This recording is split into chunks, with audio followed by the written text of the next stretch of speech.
coffee sa morning, rice coffee sa evening, rice coffee any time of the day for a healthy family. Para makilala ang iyong negosyo, halina't magpaanunsyo sa radyo sa DZJV 1458 Radyo Calabarzon. Sa abot kayang halaga, ang budget mo ay hindi masisira. Maririnig ka pa sa Quezon, Cavite, Rizal, Batangas at Laguna kasama pa ang Metro Manila. Para sa karagdagang impormasyon at para maka-avail ng mga swak na advertisement package, tumawag sa 545-2153 o mag-text sa 0932-228-3828. Naghahatid ng napapanahong impormasyon at inspirasyon para sa buong Calabarzon. Tagasulong ng mga proyektong pangkaunlaran para sa katagumpayan ng bawat mamamayan. Himpilang naglilingkod sa Diyos at sa bayan. DZJV 1458 Radyo Calabarzon. Ang susunod na programa ay hindi kumakatawan sa himpilan ng DZJV 1458. Ito ay may sariling pananaw, opinyon, paniniwala at kaugalian. Inaasahan namin ang inyong patuloy na pagtangkilik. Maraming salamat po. Maraming bagay ang mahalaga sa buhay. Ngunit sa mga ito, higit na mahalaga ang katotohanan. Sa panahon ngayon na mahirap tukuyin ang totoo sa kasinungalingan at sa panahon na ito na lantad at malinaw ang pekeng balita, kailangan ng programang tutugon dito, dala ang liwanag ng katotohanan.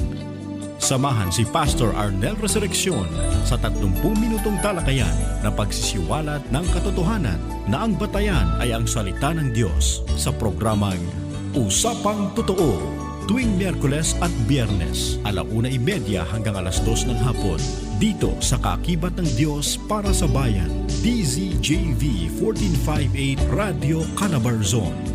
Usapang Totoo. Ramdam mo na ba ang stress, diabetes at hypertension sa pagtanda? Inuman mo ito ng Protandim NRF1 at NRF2 Synergizer. Ang NRF1 Synergizer ay lumilikha ng mas maraming mitochondria at nagbibigay ng mga nutrients na kailangan nila upang makabuo ng cellular energy. Ang NRF2 Synergizer naman ay nag-activate ng mga pathway upang makagawa ng mga antioxidant at ayusin ang iyong mga cell. Makatutulong ito upang maiwasan ang oxidative stress. Pero aware ka ba kung saan nakukuha ang oxidative stress? Ang oxidative stress ay nakukuha kapag naging imbalance sa mga free radical at antioxidants sa ating katawan. Bukod pa dito, naaapektuhan din ng free radical ang protina, tissue, lipid at DNA ng ating katawan. Imposibleng maiwasan ang free radical, pero ang oxidative stress ay posible. Kaya uminom na ng Protandim NRF1 at NRF2 Synergizer. Para sa inyong mga orders, tumawag kay Malu Riazo sa 0947-599-3143 o kaya kay Micaela Ison sa 0917-165-5880. Protandim NRF1 at NRF2 Synergizer.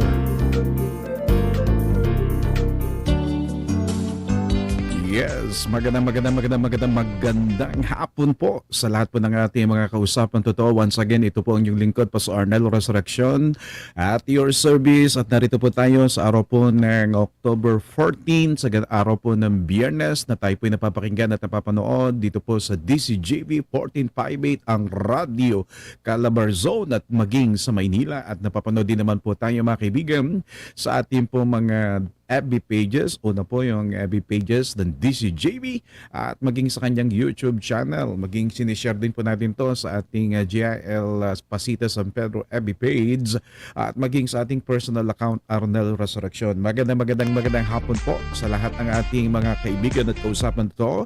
At narito tayo misa pa para magkausap-usap at magpalakasan at magpatatagan sapagkat Biblia na ho ang nagsasabi na talagang ang bakal ang siyang nagpapalakas sa kanyang kapwa bakal. Ang ibig sabihin, ang Kristiyano ang siyang nagpapalakas sa kapwa Kristiyano. So ginagamit po natin ang airwaves ng DZJV 1458 para patuloy na ang bawat sa puso natin ay ating mapaglingkuran at patuloy na mapalakas sa magitan ng liwanag ng salita ng Diyos. At sa hapong ito'y patuloy tayong manalangin para patuloy tayong gabayan ng ating Panginoon. Maraming pong salamat minsan pa, O Diyos, sa panibagong araw na kami po'y pwede makapaglingkod sa aming mga kausapang totoo, ng aming mga kaibigan, at patuloy kaming lumalapit sa inyo na napakabang kasalanan ang nakikita sa amin na magiging hadlang upang di ka malayang makakilos sa aming kalagitnaan. Patuloy niyo po kaming patawarin at tugasan at linisin sa pamamagitan ng banal na dugo na nabuhos sa krus ng Kalbaryo. At salamat, Panginoon, sapagkat sa bawat oras na kami lalapit sa inyo, ikaw ang Diyos na patuloy na sa amin ay magpapatawad at maglilinis at magbabago ng aming buhay. Dalangin namin na patuloy niyo pong pagpalain ang aming programa na makaabot sa marami po namin mga kababayan sa Calabarzon at Maynila at maging sa mga nanonood sa aming mga FB pages. Lord, sa mga kamay sa namin ito pinagkakatiwala at ang lahat ng aming iisipin at gagawin ay patuloy namin pinapangakong ikaw lamang ang siyang aming bibigyan ng kalwalhatian at karangalan. Panghawakan niyo po ang aming mga radyo, ang aming mga internet connection, ang aming mga laptop o cellphone na ginagamit para kami patuloy na magkasama-sama. Lord, virtually man o sa radyo man, Lord, salamat sa ipon papurit pa salamat sa pangalan ni Jesus.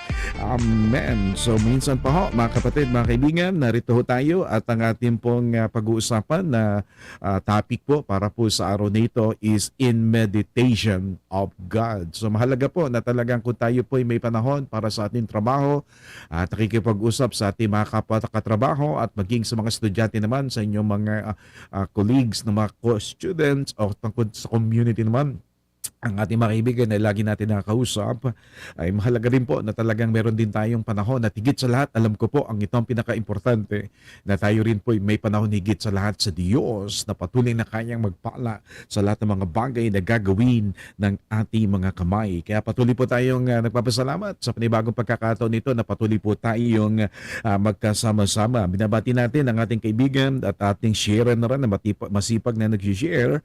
Walang iba kundi si Aldian Jake Sanidad Reyes. At ang sabi niya po ay magandang hapon po Pastor Arnel at pagpalain po kayo ng Panginoon. Ganun din ka Jake, maging sa iyong mother at sa inyo pong buong pamilya at maging sa lahat po ng ating mga kaibigan na patuloy pong nakatutok sa oras na ito. So katulad po ng binabanggit po natin kanina ay ating po pag-usapan ang isang mahalagang dapat ito po yung routine. May binabanggit po ang isa pong libro nating nabasa. No, tayo po yung magiging successful in life kung meron po tayong mga aktibidades na ginagawa na kung tawagin araw-araw na routine na yun yung meron tayong talagang you do it faithfully, you do it regularly, na sa pagising sa umaga ay tayo muna siyempre normal na yung magmumug o i-ready natin yung ating physical na pangangatawan at pagkatapos nun ay pwede rin mag-breakfast and right after that ay meron pong panahon para magbasa ng Biblia, manalangin, magpuri sa Panginoon, lalong-lalo na po yung tinatawag na meditation of the Word of the Lord or time that we can talk to God, that we can reflect everything that is happening in our lives at ito po ay talagang idudulog natin sa harapan ng Panginoon. Yan mga kaibigan yung ating pag-uusapan in meditation of God. Na ating real talk na gusto ko po nating tema na ating pag-uusapan is that let us always accept the fact that apart from God, we cannot do nothing. We need to meditate in God, most especially sa time na meron po tayong difficulty. Kaya ito po yung ating pong gustong i-share para po sa hapon na ito. At patuloy lang po tumutok at mapagpala. At bago po yun, ay nais lang din po nating banggitin ang ating mga church services na meron po sa bayan ng San Pedro. Bagmat hindi natin mababanggit yung 7. Yun na lang po muna ang main service at dito naman po sa aking gilid ay makikita nyo naman po ang mga addresses na meron po tayo para po sa bayan ng San Pedro sa lalawigan ng Laguna. Tayo po kasi ang pinakipintuan ng lalawigan ng Laguna kaya tayo gumawa ng ganito pong programa dito po sa DZJV para po sa programang Usapang Totoo ay para patuloy pong maipromote din po natin ang ating mga gawain lalo tigit dito po sa bayan ng San Pedro na makatulong po sa ating mga kababayan para patuloy na sila po ay mailapit natin sa ating Panginoong Jesucristo. So una po sa lahat, dito po sa ating GIL Pacita San Pedro, sa pangunguna ng iyong lingkod, Pastor Arnel Resurreccion at your service. Ang aming service po ay nagsisimula po ng alas 10 ng umaga at natatapos po ng alas 12 ng tanghali. At ang ating address po ay makikita po doon sa Pacita 1, Phase 2, Block 2, Lot 1, San Dionisio Street, Barangay Pacita, San Pedro, City of Laguna. At ito po ay matatagpuan mga kaibigan, near Colegio de San Pedro High School at maging sa Dahunan Basketball Court. Okay, so ito po yung ating mga pag-uusapan at alam ko pong ang Panginoon ay laging may panahon para patuloy na ang salita ng Diyos ang siyang mamutawi sa bibig at sa kaisipan at sa kaibuturan ng puso ng bawat sa puso natin. Bakit po ba mahalaga na pag-usapan itong meditation of God? No? Ibig sabihin, we must have a time to really meditate upon God. Why? Sapagkat sa Diyos tayo pwedeng, at sa Diyos lang naman talaga tayo mga kaibigan na nakakahugot ng lakas. Kaya nga sabi natin kanina, let us always acknowledge the fact that apart from the Lord, we can really do nothing. No? Now, when it comes to the topic meditation of God, isa ko sa magandang Bible character na pwede pong gawin nating example ito when talking about this, ay wag na tayong lumayo. Ito po'y makikita natin sa life ni King David. I really love the Bible character about King David because King David not just only become a great king on his time, naging faithful naman at naging servant of the Lord. Actually, he's also an instrumentalist. He know how to play. Kumbaga kung tayo sa panahon natin ngayon parang gitara, no? Siya meron rin ganung nung araw. Salmista siya, no? Ibig sabihin nakakalikha din siya ng song at karamihan din po na nababasa natin sa Book of Psalms ay likha ng ating King David na ang kanyang titulong natanggap is a man after God's own heart. At isa po sa nakikita rin natin sa kanya is that he knows no matter how busy he is, kahit siya po ay hari, ay meron pong time to meditate the word of the Lord or have meditation about God. Kaya naman po itong Saring David dahil sa Diyos na pangunguna ng ating Panginoon ay naging nakidang hari ng kanyang kapanahunan. Kaya malaga po ito maging sa atin, sa ating lalo tikit na sa huling panahon na tayo mga kaibigan. We really need to do this in order for us to become so successful in everything that we are doing in life. So makikita po natin sa Psalm 63 on verse 6 and 7 ay ito po ang sinasabi, ano? Makikita natin dito yan sa PowerPoint sa mga nakikita na sa mga nanonood po sa atin sa ating pong mga FB pages. Pero sa mga kaibigan po natin na ngayon po ay nakikinig sa ating mga radio ay subaybayan niyo lang po kami. Sabi po sa Psalm 63 verse 6 and 7, ang sabi ni David sa Amplified Version, when I remember you on my bed, I meditate and thoughtfully focus on you in the night watches. And for you have been my help, and in the shadow of your wings, where I am always protected, sabi niya doon, I will sing and I will sing for you. So mga kapatid, ito po yung isang halimbawa na pwede nating gawing routine in every day of our lives. At ang sabi po ng Biblia, ang sino man nagbibigay ng oras at panahon sa Diyos, yung mga taong hindi pwede magsisi sapagkat lagi silang makakasumpong sa Diyos ng kalakasan at katatagan. Sabi nga ho ng Biblia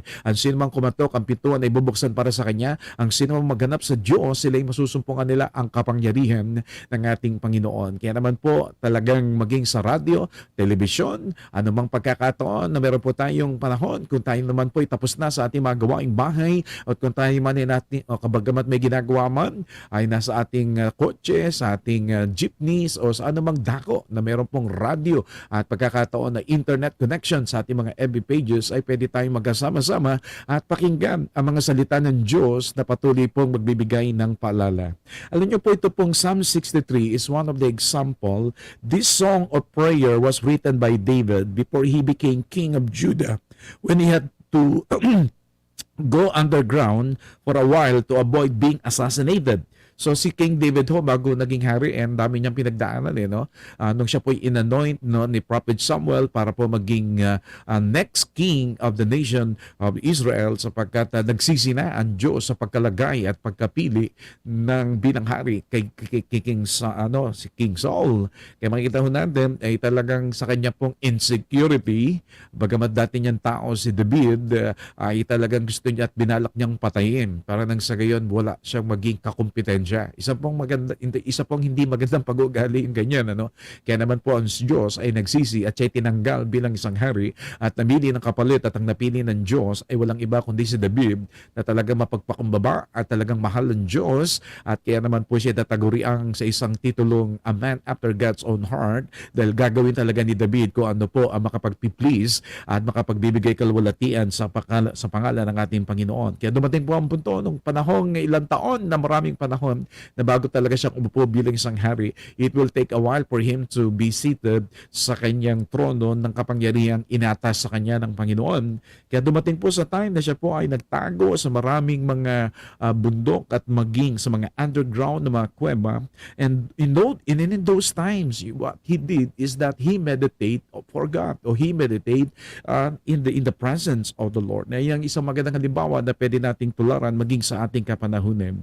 So marami mga bagay on those underground places for a while, no, nagtago siya to avoid being assassinated. It was obviously a highly stressful time in his life. So ito po yung panahon, katulad mo at katulad ko, na meron din mga bagay na pinagdadaanan.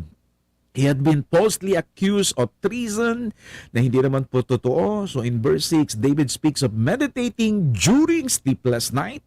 Mga kaibigan, meron ba kayong mga panahon na kung saan di kayo makatulog at wala kayong kapayapaan? Ito po yung binabanggit po ng Biblia na nakaranasan ni David, na pwede rin po nating maging halimbawa na pwede nating tularan. So David speaks of meditating during sleepless nights, and he thought deeply, no, talagang dito natin makikita, he thought deeply about how God always provides for those who search him out, and those who meditation brought back memories of how God rescued David previously, and they cheered him up. Kaya maganda kung meron tayong time to really meditate upon the Lord. Ito po ang magbubunsod sa atin, mga kaibigan, para patuloy tayo maging matagumpay, lalo na po sa ating kapanahunan. Ano po, paano natin i-reflect, paano natin i-connect, paano natin ipa-practice ito pong ating pong verse na binasa, na karanasan po ni King David under time, and what will be the godly wisdom that we are going to get out of this teaching, out of these verses that we have read. No, lalo tigit sa ating panahon, in our fast-paced society na lahat ay masyadong mabilis ang kaganapan, mabilis ang fast-paced, mabilis nga po yung mga dapat pagkilos at kaganapan. We often find ourselves, because of that, rushing to our daily routine and regularly stopping to think about this. No? Now, briefly put meditation in stopping to think. Mas maganda meron tayong time to reflect, time to think, and even time to pray, and time to read the Bible and worship the Lord, because I believe this is one of the most important mental exercises. Pag meron kayong gantong routine, lalo tigit hindi lang ho on the physical aspect sa pagtatrabaho para magkaroon tayo ng income, at time to really meditate and reflect on God, this also is a good routine that we can do so that magkaroon po ng good mental exercises para hindi tayo laging feeling na tayo api, tayo discouraged, tayo defeated, kundi nilalamanan natin ang ating puso't kaisipan, hindi na mga negative things or mindset o mga bagay na hindi magandang pakaisipan, kundi na mga salita ng Diyos na magbibigay po sa atin ng katatangan at ng kalakasan, especially in relation to spiritual life progress, no? Kaya talaga ang mga pastor ho ay matyaga na patuloy pong nagpapaalala, sapagkat yan ang gusto nating makita, no? Doon sa verses na binasa po natin ay makikita po natin ang mga bagay-bagay na tayo rin ay dapat maging practices po natin. Unang nakita natin dito, sabi doon sa verse, remember and meditate, no? Doon po sa verse 1, this is number 1, the nature of this exercise. We're talking about routine. We're talking about the daily things that we need to do as para bagang exercise emotionally, exercise spiritually, not just only on the physical aspect na meron tayong exercise, pero mas maganda ang inuuna nating ayusin ay ang ating puso at ang ating isipan. At ang makapagbabago lamang yan ay walang iba kundi ang tinatawag na salita ng ating Panginoon na kaya makapagbago ng isipan at puso ng isang tao. No? Kaya ang sabi ni David, remember me, Lord, and I meditate on you. Meditation is not a mere reverie. Hindi lang po ito yung parabagang nagbibigay tayo ng respeto at paggalang lang sa Diyos sa panahon na tayo nananalangin, but musing, ibig sabihin, or fixed and continuous thought. no? Inilalagay mo talaga intentionally, nagkakaroon ka ng time na manahimik, magkaroon ng meditation, manalangin, you thought about God, and you begin to express unto the Lord how much you love Him by means of worship, reading the Bible, that even worshiping the Lord, at especially in serving the Lord, no, doon po sa kingdom of God, no? It is a recollection presenting the doings and sayings of God, and the mind, and meditated upon them and upon Him, and we fear that is also most neglected exercise. Mga kapatid, kaya si David ay nagsasabi na talagang doon sa binasa po natin kanina, no, sa unang verse na binasa po natin kanina, no, sabi doon, remember me, sabi niya doon, remember when I remember you on my bed, no? Ibig sabihin sa kanyang pagtulog, sa kanyang paggising tuwing umaga, routine nga, no, exercises nga, no, he thought about God, he think about God, and he meditate thoughtfully and focus on you on the night watches, for you have been my help, and in the shadow of your wings, where I'm always protected, then he sing in the presence of the Lord. Kaya ito po yung nature of the exercises that King David is doing every day, na kung ito yung naging katatagan ni David, sana ito rin po ay ating maging katatagan, sapagkat matututunan natin kung paano rin ito gawin maging sa ating kapanahunan. So pangalawang bagay na nakita ho natin dito po at makikita natin dito po sa verse na binasa natin, na just only we're talking about the nature of that exercises na matututunan natin kay David. He remember God, meditating upon the Lord. The second thing is the subject of this exercise. Sabi niya, remember thee, meditate on thee. Ibig sabihin, ang subject dito ay ang Diyos. Ang subject dito, alalahanin mo sino ang Diyos. Naalala ko tuloy yung paborito natin sa Ecclesiastes, 12 verse 1, if I'm not mistaken. Remember the Lord in the days of thy youth. Alalahanin mo ang Diyos sa panahon ng iyong kabataan, dahil darating ang oras na itatanda tayo at magiging mahina at talagang hindi na natin kayang gawin ang mga bagay na ginagawa natin no tayo malakas pa. Kaya sabi ng Panginoon, at minsan ang pinakamalungkot na pwedeng pangyari dyan ay talagang dumating yung araw ng kamatayan. Kaya hanggat mayroong pagkakataon, hanggat lalo tayo bata, ay patuloy na ipadama at ipakita sa Diyos ang tunay na pagmamahal, hindi lang sa magitan ng ating salita, kundi sa magitan ng ating mga gawa, nang sa gayon ma-express natin sa Diyos kung paano natin siya kamahal. Kaya dito sa pangalawang bagay na binabanggit po natin is that we're talking about the subject of this exercise. Remember thee and meditate thee, talking about God. And the grandest and the most glorious subject that is possible is meditation on God. That is the subject of that exercise, His help, so that we can get His help, His salvation, His protection, His goodness, His joy, His peace that we are always looking every day of our lives. Kaya talagang walang talo kapag ang sino man ay nagbigay ng panahon sa Panginoon. When we're talking about meditation on God, ano bang ibig sabihin po nito? No? Meditation on God is, number one, it is humbling. Kaya tayo nagbe-pray, kaya tayo nananalangin, kaya tayo nagbabasa ng Biblia, kaya tayo nag-worship, kaya tayo nagbibigay ng panahon sa Diyos to meditate upon Him, because we always acknowledge the fact that apart from Him, we can really do nothing. At sinasabi lagi natin sa Diyos, Lord, kung wala ka sa buhay ko, wala akong magagawa. It means, humbling, meditation on God means you're humbling yourself before the Lord. And that is meditation on God is all about. Inasmuch as it reveals our feebleness, insignificance, and sinfulness. Talagang Diyos lang din talaga ang ating kailangan para patuloy tayong magtagumpay. Ano po bang pangalawang bagay pa na pwede nating sabihin about meditation on God? Pangalawa, spiritualizing. Ibig sabihin, magbabasa ka ng Bible and then you're gonna get the message of the Lord and you will begin to realize paano mo to i-apply sa buhay mo na magiging katatagan ng iyong pananampalataya sa ikapagbabago ng iyong buhay at ikalalalim ng inyong pagkakilala sa ating Panginoong Jesucristo. No, sa bawat binabasa natin, we reflect on it, we meditate on it, and then you are going to get the message that will be, you spiritualize that, you practice it in your life, in as much as it withdraws us from the material and worldly into association with the spiritual and divine.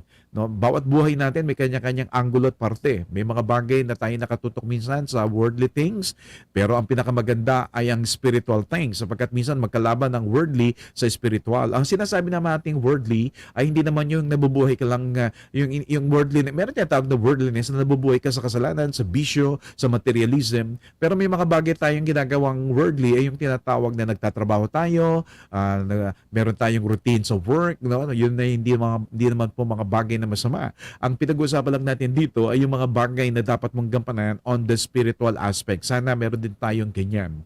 So meditation on God, number 3 is this is the moment and the thing that can transform you. So pag nagme-meditate ka on God, nagkakaroon ng transformation in as much as we become like unto those with whom in thought and feeling as we dwell. Meron po tinatawag mga kaibigan na talagang transparency in the spirit. Nang ibig sabihin, the more na tayo po ay nagbibigay ng oras at panahon sa Diyos, lalo tayong nagiging kamukha ng Diyos. We can never be God, but yung kabanalan ng Diyos ay pwede natin maging kabanalan. Ang kanyang katwiran ay pwede natin maging katwiran at ang kanyang God wisdom ay magiging ating pwedeng maging wisdom. Nang ibig sabihin, the more that we spend our time with the Lord, the more that we will become like Him. At yun po ang gusto nating mangyari. Kaya gusto natin magkaroon ng tinatawag na routine ng meditation of God. Number 3 na makikita natin dito is about the season. What are the season of this exercise? Sabi niya, on my bed in the night of watches. So binabanggit po yung saan ginagawa ng meditation, sa kanyang pagtulog, sa kanyang bed, sa panahon na kung saan siya po ay nananalangin gabi-gabi o araw-araw, no? That is the season, no, of this exercise. Night is favorable to meditation on God, on spiritual things. Well, depende po. Meron tinatawag na may mga morning person at meron po tinatawag na mga evening person. And I myself, I can say mga kapatid, I am a kind of evening person. Mas buhay ang dugo ko sa gabi kaysa sa umaga, no? Kaya ang maganda rito, ang mahalaga lang dito kung pag-uusapan yung tinatawag na routine po natin, ay makikita ho natin mga kaibigan, pwede hangga't maaari wag lang lumagpas yung sinasabing pagkakaroon natin ng meditation for God ay mapapaumaga man yan, mapatanghali man yan o mapagabi man yan, wag lang lumagpas ang mga araw na hindi po natin ginagawa ang mga bagay nito. Kaya talagang those are the seasons of these exercises na nakita natin sa buhay ni David. On my bed in the night of watches, I will be. So, pero dito with some teaching na binabasa natin, according to this teaching, night, para sa kanya, is favorable to meditation on God, on spiritual things. Why? Because of its darkness. Madilim, matahimik na. Material things are then hidden from our view and spiritual things appear with the reality and vividness. No? Ibig sabihin talagang galing, ano? Maraming bagay na talagang pwedeng ipalala sa atin ng ating Panginoon. No? Talagang night, kaya makikita natin, ano pang makikita natin kapag sa gabi? Because of its stillness. No? The noise and the tumult of the day, it will accord on the meditation on spiritual and divine themes. Kaya makita natin, maka-usapan totoo, as we conclude today, no, the quiet of the night harmonizes with an age such meditation. Great are the advantages of meditation like this. Meditation for spiritual reason is a healthy and necessary practice, and many benefits when practiced as taught in the Bible. So mga kausapang totoo, dito ho tayo nagtatapos para po sa ating programa, para po sa araw nito. Sana wag po kayong magsawa na patuloy na tumutok at mapagpala para po sa ating mga programa. At nagpapasalamat po tayo sa ating mga kaibigan na patuloy pong tumutok at nagbigay ng panahon, no? At patuloy pa rin si Brother Jake Sanidad Reyes. Thank you. Maging kay Leonila Ako that is watching at this very moment. At maging kay Melissa Gabiaso Elbina, at maging kay Cora Oblivias Arakan, kay Sister Nimpa Alarcon. Maraming salamat po sa inyo. Magkita-kita ulit tayo every Wednesday and Friday sa ganap po ng 1:30 to 2 p.m. dito po sa ating programang Usapang Totoo. At syempre dito po lagi yan sa DZJV 1458 ang Radyo Calabarzon. Maraming pong salamat. God bless you and good day. Ramdam mo na ba ang stress, diabetes at hypertension sa pagtanda? Inuman mo ito ng Protandim NRF1 at NRF2 Synergizer. Ang NRF1 Synergizer ay lumilikha ng mas maraming mitochondria at nagbibigay ng mga nutrients na kailangan nila upang makabuo ng cellular energy. Ang NRF2 Synergizer naman ay nag-activate ng mga pathway upang makagawa ng mga antioxidant at ayusin ang iyong mga cell. Makatutulong ito upang maiwasan ang oxidative stress. Pero aware ka ba kung saan nakukuha ang oxidative stress? Ang oxidative stress ay nakukuha kapag naging imbalance ang mga free radical at antioxidants sa ating katawan. Bukod pa dito, naaapektuhan din ng free radical ang protina, tissue, lipid at DNA ng ating katawan. Imposibleng maiwasan ang free radical, pero ang oxidative stress ay posible. Kaya uminom na ng Protandim NRF1 at NRF2 Synergizer. Para sa inyong mga orders, tumawag kay Malu Riazo sa 0947-599-3143 o kaya kay Micaela Ison sa 0917-165-5880. Protandim NRF1 at NRF2 Synergizer. Maraming bagay ang mahalaga sa buhay. Ngunit sa mga ito, higit na mahalaga ang katotohanan. Sa panahon ngayon na mahirap tukuyin ang totoo sa kasinungalingan at sa panahon na ito na lantad at malinaw ang pekeng balita, kailangan ng programang Tutugon Dito, dala ang liwanag ng katotohanan. Samahan si Pastor Arnel Resurreccion sa 30 minutong talakayan na pagsisiwalat ng katotohanan na ang batayan ay ang salita ng Diyos sa programang Usapang Totoo tuwing Miyerkules at Biyernes, 1:30 hanggang 2:00 ng hapon, dito sa Kaakibat ng Diyos para sa Bayan, DZJV 1458 Radyo, Calabarzon. Usapang Totoo.